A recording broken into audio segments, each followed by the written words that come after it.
నమస్తే welcome to V3 news లక్ష్యం సమాజహితం నేను ఆకాంక్ష డీటెయిల్స్ లోకి వెళ్ళే ముందు హెడ్లైన్స్ చూద్దాం జోగులాంబ గద్వాల జిల్లా బాల సదనములో ఘనంగా చిత్రకారుల దినోత్సవం పికాసో జన్మదినమును పురస్కరించుకొని ఉచితంగా పెయింటింగ్ ను వేసిన చిత్రకారులు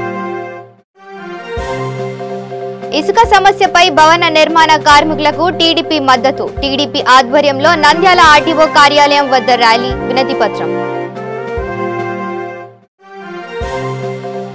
ఆదిలాబాద్ జిల్లా గిరిజన గొండుగూడలో ఘనంగా దండారి ఉత్సవాలు ఆకట్టుకున్న గుస్సాడి వేషధారణలో ఉన్న గిరిజనుల నృత్యాలు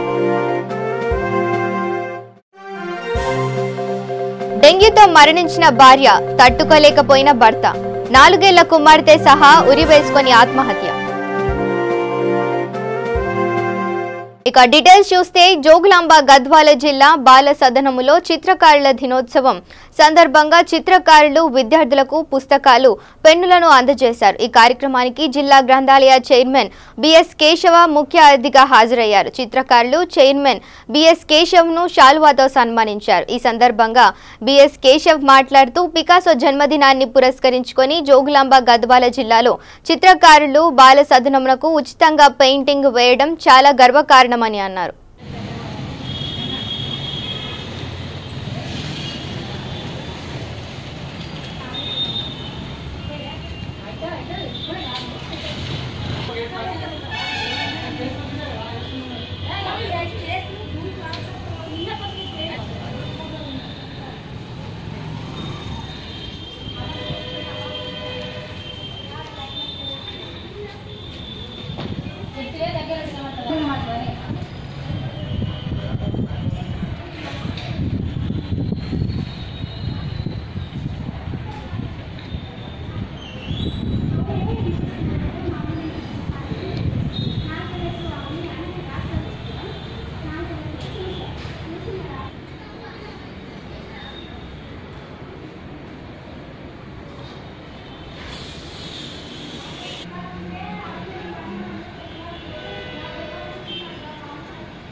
ఇక ఇసుక సమస్య మీద భవన నిర్మాణ కార్మికులకు మద్దతుగా తెలుగుదేశం పార్టీ ఆధ్వర్యంలో నంద్యాల ఆర్టీఓ కార్యాలయం వద్ద ర్యాలీగా వచ్చి నిరసన తెలియజేసిన అనంతరం ఏఓకి వినతి పత్రం ఇవ్వడం జరిగింది ఈ కార్యక్రమంలో నంద్యాల మాజీ ఎమ్మెల్యే భూమా బ్రహ్మానందం రెడ్డి మాట్లాడుతూ రాష్ట్రంలో ఇసుక కష్టాలు కార్మికుల జీవితాలతో చెలగాటమాడుతున్నారని అన్నారు జూన్ 1, 2019న చంద్రబాబు ప్రభుత్వం ఉచిత ఇసుక పాలసీని రద్దు చేస్తున్నట్లు జగన్మోహన్ రెడ్డి ప్రభుత్వం ప్రకటించింది. ఇసుక రవాణాను పూర్తిగా నిలిపివేసింది. సెప్టెంబర్ 5, 2019న కొత్త ఇసుక పాలసీని ప్రభుత్వం ప్రకటించింది. టన్ను ఇసుక 375 రూపాయలుగా ప్రభుత్వం నిర్ధారించింది.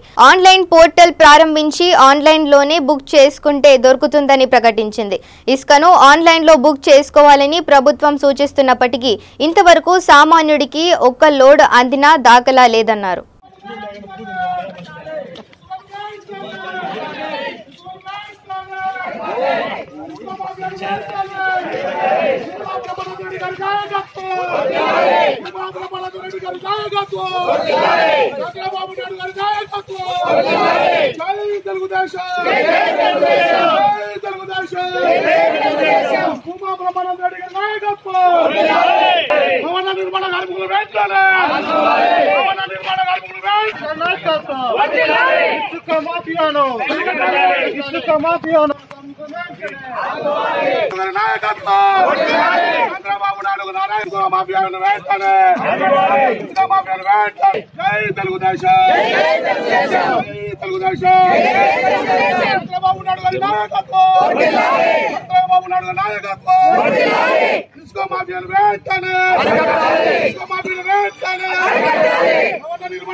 ఉన్నారు. ఇసుక రీచ్లు పెట్టాం, డంపింగ్ యార్డ్లు పెట్టామని చెప్తున్నా కూడా అక్కడ నుంచి సరైన క్వాలిటీ ఇసుక దొరకట్లేదని చెప్పి ఒకసారి ఆన్లైన్లో అప్లై చేసుకున్న వాళ్ళు రెండోసారి దాంట్లో ఆన్లైన్ అప్లై చేసుకోవడానికి భయపడుతున్న పరిస్థితి ఈరోజు ఉంది. ఎందుకంటే క్వాలిటీ లేకుండా ఇసుకలో మట్టి కలిపి అమ్ముతున్నారనే ఉద్దేశంతో ఎవరు కూడా రెండోసారి ఆన్లైన్లో దాన్ని బుక్ చేసుకునే పరిస్థితి లేని ఈ సిచ్యువేషన్ని గవర్నమెంట్ వెంటనే దృష్టిలో తీసుకొని దానికి తగిన చర్యలు తీసుకొని ప్రజలందరికీ కూడా వినియోగం వచ్చే విధంగా ఇసుక పాలసీ తీసుకొని రావాల్సిందిగా కోరుతున్నాను. అలాగే ఇప్పుడు కన్సర్న్ మినిస్టర్స్ చెప్పడం ఏంటంటే ఇప్పుడు నదుల్లో నీళ్లు ఉన్నాయని చెప్పేసి వర్షాలు పడుతున్నాయని చెప్పేసి ఇసుకలు ఇవ్వలేము అంటున్నారు. ఇంకా వర్షాలు 2-3 నెలలు వర్షాలు పడితే ఇంకా 2-3 నెలలు కూడా ప్రజల పరిస్థితి ఇంతేనని కూడా నేను ప్రశ్నిస్తున్నాను. దీనికి ఖచ్చితంగా ఏదైనా ఆల్టర్నేట్కి వెంటనే చర్యలు తీసుకోవాలి. ఎక్కడ చూసినా కూడా ఇక్కడ నుంచి మన పక్క రాష్ట్రాలకి ఇసుక ఎట్లా తరలిపోతుంది, మన వాళ్ళకి మాత్రం ఇసుక దొరకడం లేదు. బ్లాక్లో కొనుక్కునే పరిస్థితి వస్తుంది, కానీ పక్క రాష్ట్రాలకి ఇసుకను అమ్ముకొని వాళ్ళు బిజినెస్ చేసుకుంటున్నారు. ఇవన్నిటిని కూడా గట్టి చర్యలు తీసుకొని దాని మీద ఒక నిఘా ఉంచి ప్రజలకు అందుబాటులో ఇసుకని తొందరగా తీసుకురావాలని చెప్పి గవర్నమెంట్ని కానీ లేకపోతే ముఖ్యమంత్రి జగన్మోహన్ రెడ్డి గారిని కూడా ఈరోజు గట్టిగా కోరడం జరుగుతుంది. ఇక ఆదిలాబాద్ జిల్లా గుడిహత్నూరు మండలంలోని గిరిజన గొండుగూడలో దీపావళి పండుగను పురస్కరించుకొని దండారి ఉత్సవాలు కొనసాగుతున్నాయి. గుస్సాడి వేషధారణలో ఉన్న గిరిజనులు నృత్యాలు ఆకట్టుకున్నాయి. శంభుగూడ గ్రామ పంచాయతీలో గుస్సాడి నృత్యాలు మహిళలు అనంతరం గిరిజనులు సంప్రదాయ పద్ధతిలో పూజలు నిర్వహించారు.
ఇక తూర్పు గోదావరి జిల్లా మందపేటలో హృదయ విదార ఘటన చోటు చేసుకుంది. అదో అందమైన కుటుంబం.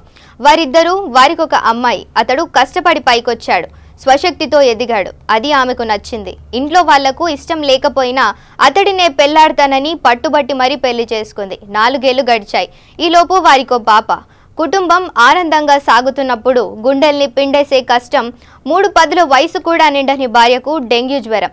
రోజుల్లోనే పీడకలలా ఆమె జీవితం ముగిసిపోయింది. అతడు, అతని కూతురు ఇద్దరే మిగిలారు. పాప తల్లి కావాలని ఏడుస్తోంది. ఏం చెప్పాలో తెలియని వేదన అతనిది. కుంగిపోయాడు. అన్ని వివరాలతో అయిన వాళ్లకు లేఖ రాశాడు. అత్యంత దుఃఖభరితమైన ఈ విషాదం మందపేటలో జరిగింది. తండ్రి తన కూతురితో సహా బలవన్ మరణం చెందాడు. మృతుడు చందు రాసిన లేఖ పత్రాలను పోలీసులు స్వాధీనం చేసుకున్నారు. ఈ సంఘటన మందపేట సిఐ నాగమురళి కేసు నమోదు చేసి దర్యాప్తు చేస్తున్నారు.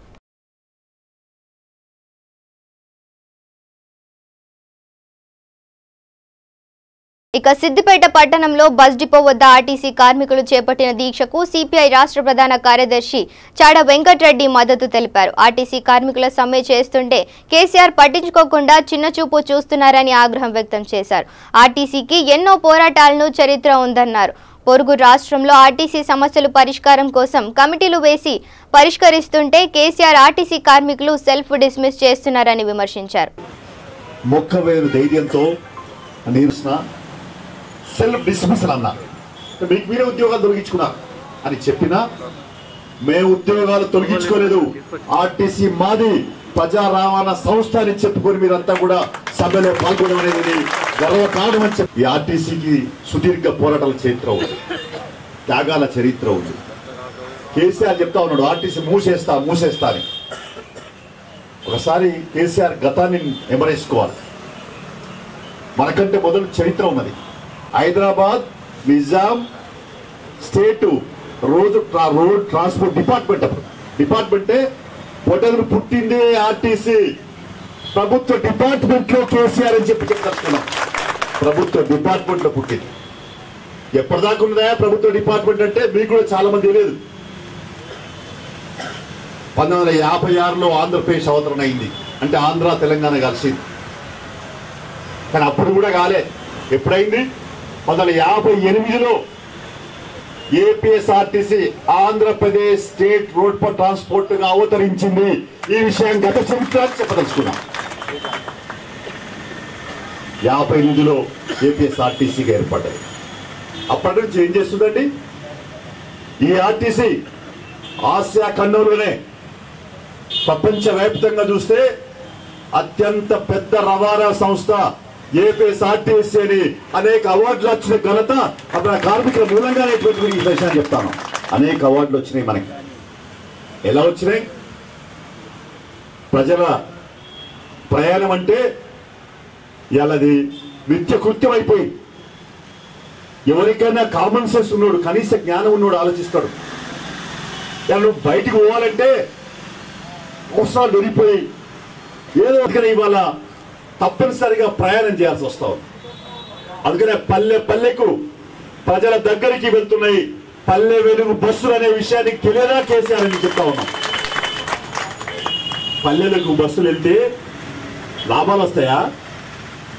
హైదరాబాద్ సిటీలో తిరిగితే లాభాలు వస్తాయా? కేసీఆర్ చెప్పాడు హైదరాబాద్ సిటీలో తిరిగితే నష్టాలు వస్తాయి. జిహెచ్ఎంసీ అంటే గ్రేటర్ హైదరాబాద్ మున్సిపల్ కార్పొరేషన్ నుంచి సంవత్సరానికి 330 కోట్లు ఇస్తామని చెప్పినాడు. ఒక్క నిలుపుకుంటే ఆర్టీసీ ఏం కావాలి కేసీఆర్? నష్టాలు కాకపోతే ఏమైందని చెప్పి అడుగుతా ఉన్నాం. అంతేకాదయ్యా, ఇవాళ డీజిల్ మీద ట్యాక్సీలు, విమానాలు తిరిగేటోడికేమో వాడు పేదోడా లేనోడా, వాడు ఏమన్నా కూలీలు చేసుకుంటాడా? వాళ్ళకేమో 1% డీజిల్ మీద మీరు ట్యాక్స్ వసూలు చేస్తారు. రైల్వేల మీద తిరిగేటోళ్ళకు 4% డీజిల్ వసూలు చేస్తారు మీరు. ఇదే ఆర్టీసీ మీద తిరిగేటోళ్ళకి ఈ బస్సుల మీద డీజిల్ కి 27% వసూలు చేస్తూ ఉన్నారంటేనే ద్రోహం కాదని అడుగుతా ఉన్నాం. ఇక రాజన్న సిరిసిల్ల జిల్లా ఎల్లారెడ్డిపేట మండల కేంద్రంలో గ్రామ శాఖ ఆధ్వర్యంలో కేసీఆర్ తలపెట్టిన సహాయ నిధి కార్యక్రమంలో భాగంగా బీపేట్ ఉమారాణి మరియు జి రామిరెడ్డి కుటుంబాలకు సహాయ నిధి చెక్కులను అందించారు. ఆరోగ్యవంతమైన రాష్ట్రంగా ఏర్పాటు చేయడమే లక్ష్యంగా ఈ కార్యక్రమంలో ZPTC Cheeti Lakshman Rao, cess director Gundarapu Krishna Reddy, MPTC Renuka, Parasuramulu, గ్రామ శాఖ అధికారులు పాల్గొన్నారు. ఈరోజు ఎల్లారెడ్డిపేట మండల కేంద్రంలో ముఖ్యమంత్రి సహాయ నిధి కింద 2 చెక్కులను పంపిణీ చేయడం జరిగింది. ఒకటి గుండాడి రామిరెడ్డి 32,000 రూపాయలు, ఇంకొకటి బీపేట ఉమ్మారాణి 12,000 రూపాయల చెక్కులు, 2 చెక్కులు కూడా అందజేయడం జరిగింది. నిజంగా కూడా చాలా గొప్ప విషయం. ఎందుకంటే గ్రామీణ ప్రాంతాల లోపల నిరుపేద కుటుంబాల లోపల మరి పెద్ద ఎత్తున వైద్య ఖర్చులు అయినప్పుడు వాటి భరించలేని స్థాయిలో ఉన్నప్పుడు వారికి అండగా ఉండేందుకు ప్రభుత్వం ముఖ్యమంత్రి సహాయ నిధి అనేటువంటిది పెట్టడం జరిగింది. ఆ ముఖ్యమంత్రి సహాయ నిధి కింద రాష్ట్రం లోపల ఎంతోమంది నిరుపేదలకు మరి ఈ డబ్బు రూపంలో, చెక్ రూపంలో డబ్బుని ఇవ్వడం అనేటువంటిది నిజంగా కూడా ముఖ్యమంత్రి గారి ఔదార్యానికి ప్రతీక. ఈరోజు ఎల్లారెడ్డిపేట మండల కేంద్రంలో నిరుపేదలైనటువంటి 2 వాళ్ళకు కూడా అందజేయడం జరిగింది. ఈ కార్యక్రమంలో పాల్గొన్నటువంటి గ్రామ శాఖ అధ్యక్షులకు మరియు మాజీ కోఆప్షన్ యువజన విభాగం వారికి మరియు మిగతా కార్యకర్తలందరికీ కూడా నా యొక్క ధన్యవాదాలు తెలియజేస్తాను. ఆరోగ్య తెలంగాణ దిశగా మన ముఖ్యమంత్రి కేసీఆర్ గారు తెలంగాణ ప్రజలకు ఆపన్న హస్తం అందించడంలో భాగంగా ముఖ్యమంత్రి సహాయ నిధి నుంచి వైద్య ఖర్చుల కోసం కొంత మొత్తం కాకుండా కొంత తెలంగాణ ప్రజలకు అందిస్తుండు. వైద్యము ఎప్పుడైనా సామాన్య ప్రజలకు అందుబాటులో ఉండాలని కృతనిశ్చయంతో ఈ డబ్బులను ఆపన్నులకు అందించడం జరుగుతుంది. ఎల్లారెడ్డిపేట మండల కేంద్రంలో ఈరోజు గుండాడి రామిరెడ్డి 32,000 రూపాయలు, బీపేట ఉమా 12,000 రూపాయలు చెక్కులను అందించడం గ్రామ శాఖ నుంచి అందించడం జరిగింది. ప్రభుత్వం మా గ్రామ శాఖ వారికి ఇవ్వగా మేము వారికి లబ్ధిదారులకు అందించడం జరిగింది. ఈ కార్యక్రమంలో ఎంపీడీసీలు, ప్యాక్స్ చైర్మన్, గ్రామశాఖ వైస్ ప్రెసిడెంట్లు, గ్రామ పంచాయతీ పాలకవర్గ సభ్యులు, సర్పంచ్, ఉప సర్పంచులు అందరూ పాల్గొన్నారు. అందరికీ ధన్యవాదాలు. ఇక జోగులాంబ గద్వాల జిల్లాలో జిల్లా కలెక్టర్ కార్యాలయం ఎదురుగా ఐడిఎస్ ఎన్టీ కాలనీలో శ్రమదాన కార్యక్రమంలో శాసనసభ్యుడు బండ్ల కృష్ణమోహన్ రెడ్డి పాల్గొన్నారు. ఈ సందర్భంగా ఆయన మాట్లాడుతూ గద్వాలలో 15 రోజుల ప్రణాళికలో భాగంగా శ్రమదానం చేయడం జరిగిందని, ప్రతి ఒక్కరూ తమ వార్డులలో శ్రమదానం చేయాలని అన్నారు. గద్వాల అభివృద్ధి కోసం కృషి చేయాలని అన్నారు. ఈ కార్యక్రమంలో జిల్లా గ్రంథాలయం chairman BN Keshav, MPP Pratap Goud పాల్గొన్నారు.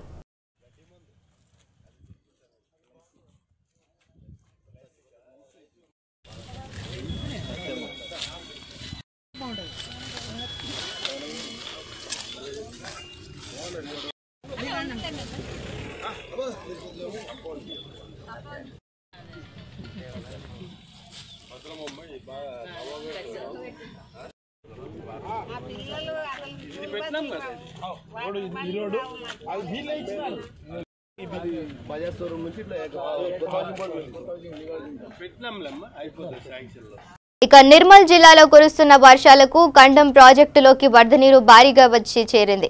ముందు జాగ్రత్త చర్యగా ప్రాజెక్టుకు చెందిన ఒక గేట్ ఎత్తి నీటిని గోదావరిలోకి అధికారులు విడుదల చేశారు.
ఇక నిజామాబాద్ జిల్లా సాలూరు గ్రామంలో ప్రభుత్వ మండల పరిషత్ ప్రాథమిక పాఠశాలలో ఉపాధ్యాయులుగా పనిచేస్తున్న జి రవికుమార్ కు బోధన్ ఎంపీపీ బుద్దే సావిత్రి రైససా మండల్ కోఆర్డినేటర్ బుద్దే రాజేశ్వర్ ఘనంగా సన్మానించారు. గ్రూప్ 2 ఫలితాల్లో నయాబ్ తహసీల్దార్ గా నియమితులైన సందర్భంగా సన్మానం చేయడం జరిగింది. ఈ కార్యక్రమంలో ఉప సర్పంచ్ సరిడే సాయిలు, మాజీ ఉప సర్పంచ్ ఎన్డి కదీర్, పాఠశాల కమిటీ చైర్మన్ మల్లెపూల లక్ష్మణ్ పాల్గొన్నారు.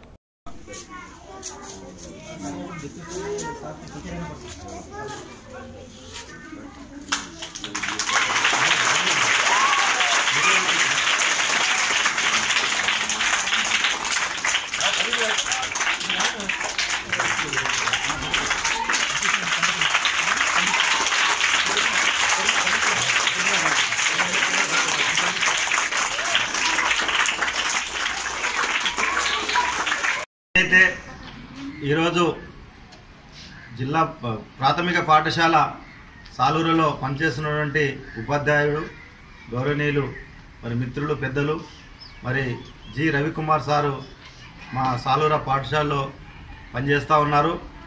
వారు మరి నిన్న ఏదైతే రిజల్ట్స్ వచ్చినాయో గ్రూప్ 2 రిజల్ట్స్ నిన్న రావడం జరిగింది.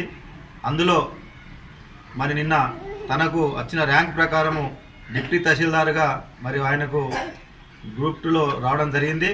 సాలూరా గ్రామం తరఫున బోధన్ మండలం తరఫున కూడా నేను వారికి మనస్ఫూర్తిగా అభినందనలు చెప్తా ఉన్నాను. ఈరోజు మరి ఇంత కాంపిటీషన్లో ఉన్న సందర్భంలో కూడా చిన్నప్పటి నుంచి కూడా తను కష్టపడి మద్నూర్ మండల్లో ఉన్నటువంటి దాంట్లో జన్మించి మరి చిన్నప్పుడే తల్లిదండ్రులు మరి చనిపోయినప్పటికీ దురదృష్టవశాత్తు మరి ఆయన సొంత అన్న దగ్గర కష్టపడి చదివి పైకొచ్చి ఒక ఉపాధ్యాయుడిగా మరి ఉద్యోగం రావడం జరిగింది. తన తాపత్రయం కూడా మరి ఒక మంచి ఆఫీసర్ కావాలి, మరి కలెక్టర్ లెవెల్లో పోవాలని చెప్పి తాపత్రయంతో ఉన్నటువంటి వ్యక్తి మరి ఇక్కడ సాలూరా గ్రామంలో కూడా మరి మంచిగా రోజు సమయానికి పాఠశాలకు వచ్చి చిన్న విద్యార్థులకు అందరూ కూడా మనస్ఫూర్తితో ఆప్యాయతోని మరి అందరి పిల్లల్ని పలకరించినటువంటి మరి మృదు స్వభావిగా ఉన్నటువంటి సార్ గారికి నేను మరొకసారి ధన్యవాదాలు చెప్తా ఉన్నాను. తను ఇంకా భగవంతుడు ఆయనకు మంచి ఆయురారోగ్యాలు ఇస్తూ మరి మున్ముందు ఇంకా మంచి ఉన్నత స్థాయిలో మరి ఈరోజు చిన్న వయసులోనే మరి డిప్యూటీ తహసీల్దార్ అయ్యారు కాబట్టి మరి కలెక్టర్ లెవెల్ వరకు మంచిగా పేద ప్రజలకు సేవ చేస్తూ పేద ప్రజల యొక్క కష్ట సుఖాలు తెలుసుకొని మరి ఎక్కడా కూడా మరి పని ఒత్తిడికి గురి కాకుండా మరి నిజాయితీగా ఆఫీసర్గా మరి పేరు తెచ్చుకోవాలని చెప్పి నేను మనస్ఫూర్తిగా కోరుకుంటున్నాను. ఆ భగవంతుడు కూడా ఆయనకు మంచి శక్తినివ్వాలని చెప్పని మరొకసారి కోరుతా ఉన్నాను. ఇక నల్గొండ జిల్లా డిండి రిజర్వాయర్ ను పశు సంవర్ధక, మత్స్య, సినిమాటోగ్రఫీ శాఖల మంత్రి శ్రీ తలసాని శ్రీనివాస్ యాదవ్ పరిశీలించి చేప పిల్లలను నీటిలో వదిలారు. ఈ కార్యక్రమంలో Devarakonda MLA Ravindra Kumar, incharge collector Chandrasekhar, మత్స్య శాఖ అధికారులు పాల్గొన్నారు.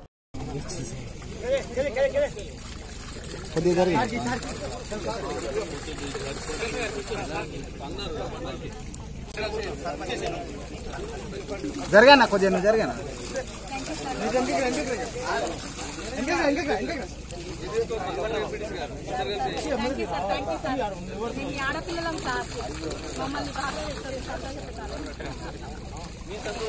ఇక నిర్మల్ జిల్లా కుబీర్ మండలంలోని వీరేగం తండా గ్రామ పంచాయతీలో ముతోల్ ఎమ్మెల్యే విఠల్ రెడ్డి చేతుల మీదుగా డబుల్ బెడ్రూమ్ ఇళ్లను ప్రారంభోత్సవం చేశారు. ఈ సందర్భంగా ముతోల్ ఎమ్మెల్యే మాట్లాడుతూ తెలంగాణ ఏర్పడిన తరువాత తండాలను గ్రామ పంచాయతీగా మార్చడం జరిగిందని అన్నారు. తండా గ్రామ పంచాయతీ అభివృద్ధి కోసం ఎగువ నిధులను కేటాయించడం జరిగిందని ఆయన తెలిపారు.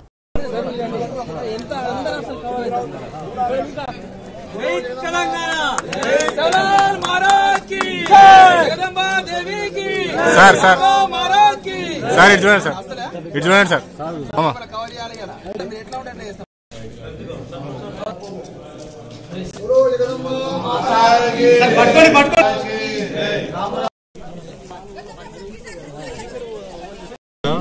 ముదోల్ నియోజకవర్గము, కుబీర్ మండలము, వీర్గాం గ్రామం, వీర్గాం తండా.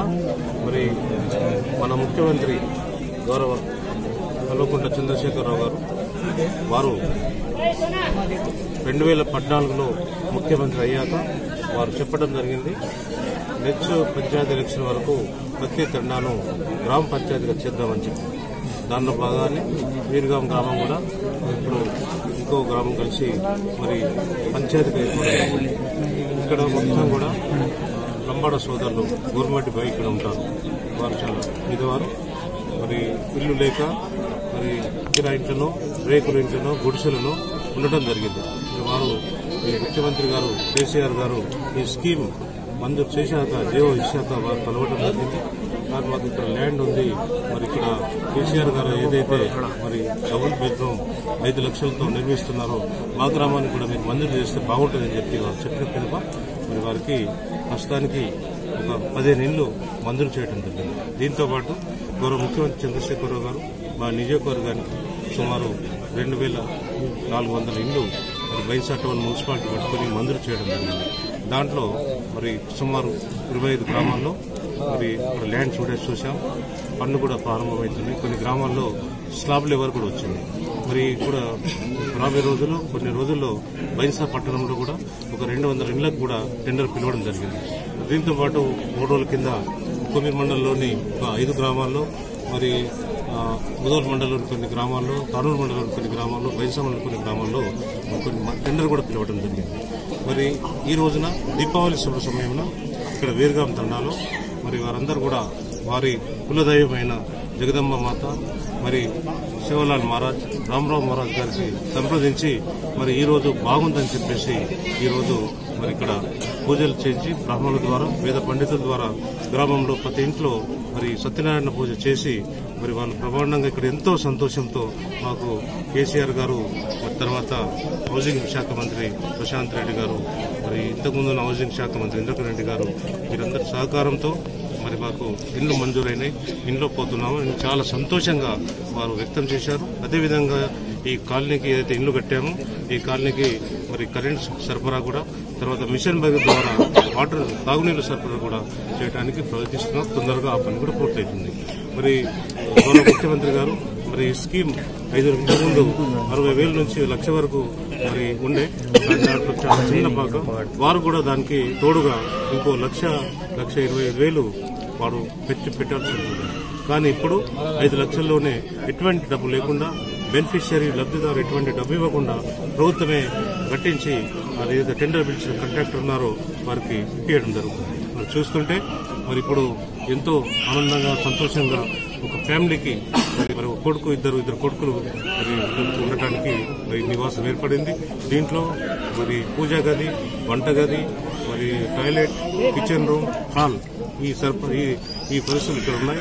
మరి ఇది సరిపోతుంది. ఒక ఫ్యామిలీకి 2 ఫ్యామిలీకి సరిపోయే అవకాశం ఉంది. ఇంకా పైన తర్వాత ఫ్యూచర్ లో వారి డబ్బుతో పైన కూడా కట్టే అవకాశం కూడా లభించింది.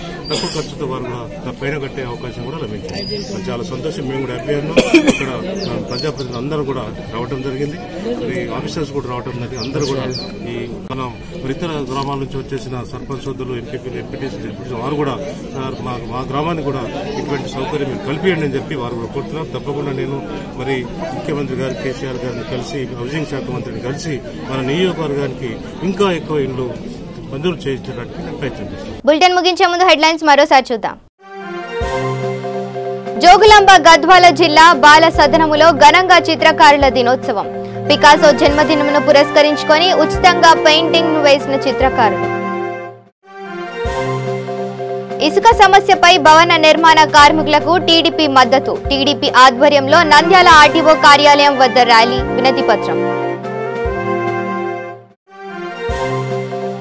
ఆదిలాబాద్ జిల్లా గిరిజన గొండుగూడలో ఘనంగా దండారి ఉత్సవాలు. ఆకట్టుకున్న గుస్సాడి వేషధారణలో ఉన్న గిరిజనుల నృత్యాలు. డెంగ్యూతో మరణించిన భార్య, తట్టుకోలేకపోయిన భర్త, 4 ఏళ్ల కుమార్తె సహా ఉరివేసుకొని ఆత్మహత్య. ఇవి bulletin updates. Stay tune to V3 news. లక్ష్యం సమాజహితం.